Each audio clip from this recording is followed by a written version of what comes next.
इतना अंतराल क्यों है, इतना भेदभाव क्यों है, इतना शोषण हमसे के साथ क्यों है। और इसे जो अग्निवीर में तो बहुत ज़्यादा डाल दिया, उसमें तो नहीं कर दिया, सुनने का। नंबरदार साहब आप बताइए, अग्निवीर सैनिक न्यूज़ टुडे में आपका स्वागत है। मैं अशोक फौजी, जिला चरखी दादरी से। आज यहाँ एक प्रोग्राम था, ये बात करते हैं पूर्व गौर सैनिक सोसाइटी चरखी दादरी के प्रधान सोमवीर शर्मा से। प्रधान साहब राम राम। हाँ, राम राम। आज क्या प्रोग्राम था साहब यहाँ? आज हरियाणा वीर शहीद दिवस था 23 सितंबर में। ये हमारा हरियाणा शहीद दिवस के रूप में हमारे राव तुलाराम और सन 1965 में हमने जो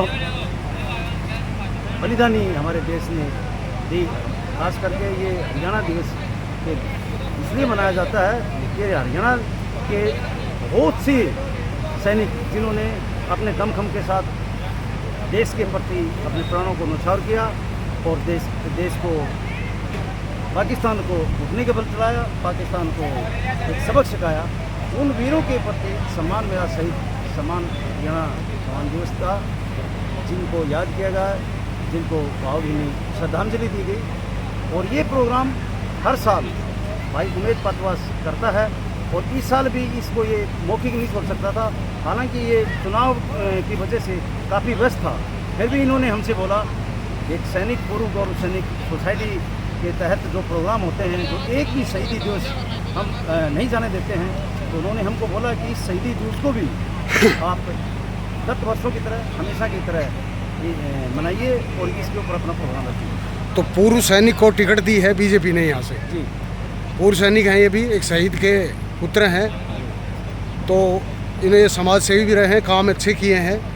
अब ये कहाँ तक जो है ना सैनिकों की जो साथ में भेदभाव हुआ है उसकी मांग को लगता है कि वहाँ लेके जाएंगे और उठाएंगे। निसंदेह हमारा खास करके मेरा व्यक्तिगत विचार है कि जो सेना से होता है उसमें सैनिक अपना मरते दम तक रहता है।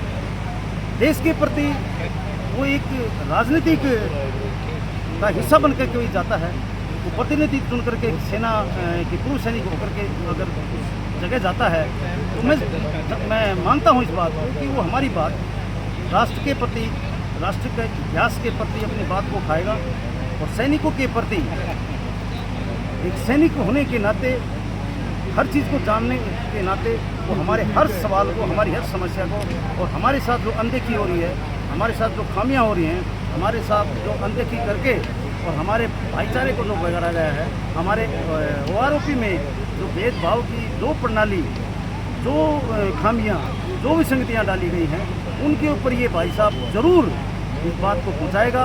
और सबसे बड़ी खासियत ये है कि ये सत्ता पक्ष की तरफ से लड़ रहा है, तो सत्ता पक्ष में वो सैनिक अगर चुन करके जाता है, ऐसा सैनिक चुन के जाता है जिसके भाव 100% सेना के प्रति। बीजेपी को कहीं ना कहीं डर सता रहा था, इसलिए जो है एक शहीद के पुत्र और समाज सेवी जो सैनिक हित के लिए हमेशा यहाँ कार्यरत हैं, यहाँ जो है ना बारडा हल्का के अंदर जो इन्होंने बहुत अच्छे काम किए हैं, हर जगह जो है ना खड़े रहे हैं साथ में, भाईचारे के साथ में भी, इसलिए कैंडिडेट तो नहीं चुना।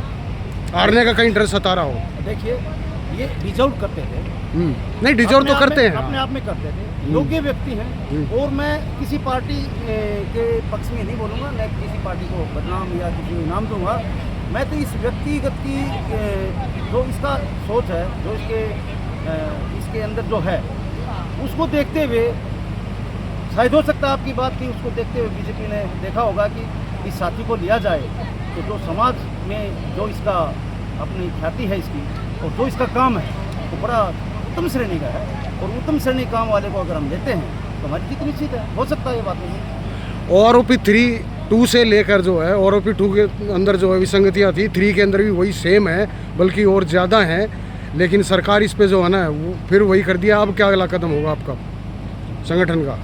देखो, मैं तो इस चीज़ को मानता हूँ, विसंगतियाँ हैं। हाँ, विसंगतियाँ शायद हैं नहीं, ढेर सारी हैं, ढेर सारी है, और ढेर सारी विसंगतियाँ लेकर के सबसे बड़ी बात तो क्या है कि हमारा जो सैनिक भाईचारा था, जो सैनिक एक अनुशासित समझ थी, एक दायरा था, उसको गवर्नमेंट ने बिगाड़ा है। और गवर्नमेंट ने ये नहीं सोचा कि भाई हो सकता है कि भाई ये जो बातें ऊपर जो हमारे प्रधानमंत्री जी हैं, जो सर्वमान्य हैं, जिनकी बात को कोई टालता नहीं है, उस तक ये बातें सही रूप में न गई हूँ, या जो भी कमेटी बन के आपको लगता है कि उन तक वो बात गई नहीं है? मेरे को लगता है अभी भी नहीं गई है। मेरे को लगता है बातें गई हैं, लेकिन वो बातें नहीं गई हैं जो कि हमारे साथ जो बीती हैं, या हमारे साथ जो हुआ है, या हमारे साथ जो भेदभाव हुआ है। अग्निवीर को कैसे देखते हैं आप? अग्निवीर सही है या नहीं, हाँ या ना? अग्निवीर को अगर मैं फर्स्ट उसमें देखता हूँ, अपने व्यक्तिगत विचार से देखता हूँ, तो मेरे को पहले भी किसी ने मेरे से 100 मांगा था, आज से 2 साल पहले, तो मैंने उस दिन भी बोला था कि अग्निवीर के ऊपर ट्रायल होना चाहिए, और अगर वो ट्रायल सक्सेस है उस लेवल का, तब अग्निवीर भी सक्सेस है। नहीं, एक जो सैनिक परमानेंट होता है वो शहीद होता है, उसको सारी फैसिलिटी मिलती है, और साथ ही में वो उस मोर्चे में खड़ा है, उसको शहीद का दर्जा भी नहीं है, तो फिर इस पे ट्रायल क्या हो? हाँ, मैं इसी बात पे आ रहा हूँ, इस पे ट्रायल की जरूरत है। मैं इसी बात पे, आपकी बात पे ही आ रहा हूँ कि जो शहीद का दर्जा नहीं दे रहे, क्योंकि हम यही तो हमारी विसंगतियों में है। ये तो आरोपी उसमें भी डाला हुआ है ना, जो एमएसपी की हम बात करते हैं कि एक उंगली अगर एक जवान की कटती है, एक उंगली, इतना अंतराल क्यों है, इतना भेदभाव क्यों है, इतना शोषण हमसे के साथ क्यों है? और इसे जो अग्निवीर में तो बहुत ज़्यादा डाल दिया, उसमें तो नहीं कर दिया, क्यों नहीं कर दिया? नंबरदार साहब, आप बताइए, अग्निवीर सही है या गलत है?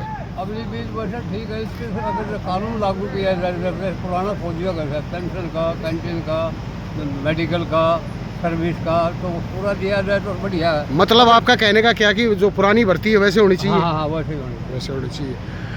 कैप्टन अनिल फोगाट, मोदी, आप कैसे देखते हैं सर अग्निवीर को? अग्निवीर एक क्या है कि योजना तो अच्छी चलाई थी, लेकिन इसके ऊपर जो कानून बनना चाहिए वो कानून नहीं बनाएगा, इसमें भेदभाव किया गया। एक जो परमानेंट सिपाही है वो अगर शहीद होता है तो उसको शहीद का दर्जा मिलता है, और अगर ये शहीद होता है अग्निवीर तो इसको शहीद का दर्जा नहीं मिलता। ये गलत है, ये मतलब एक भेदभाव है, बहुत बड़ा भेदभाव। अब जाइए, हम कुछ और हमारे सीनियर बुजुर्ग साथी हैं उनसे बात करते हैं। उमेद साहब, आप अग्निवीर को कैसे देखते हैं, सही है या गलत है? अग्निवीर बिल्कुल गलत है। अग्निवीर बिल्कुल गलत है, बिल्कुल गलत है। ये माताएं बहनें भी देखो यहाँ बैठी है, चाय पी रही हैं, अभी उनसे हम, चलो कोई नहीं, उनको पीने दो। बाकी कुल मिला के यही है कि पूर्व सैनिकों में रोष है कि अग्निवीर और आरोपी 3 के अंदर जो है ना ढेर सारी विसंगतियाँ हैं, इनको दूर किया जाए। जय हिंद, जय भारत।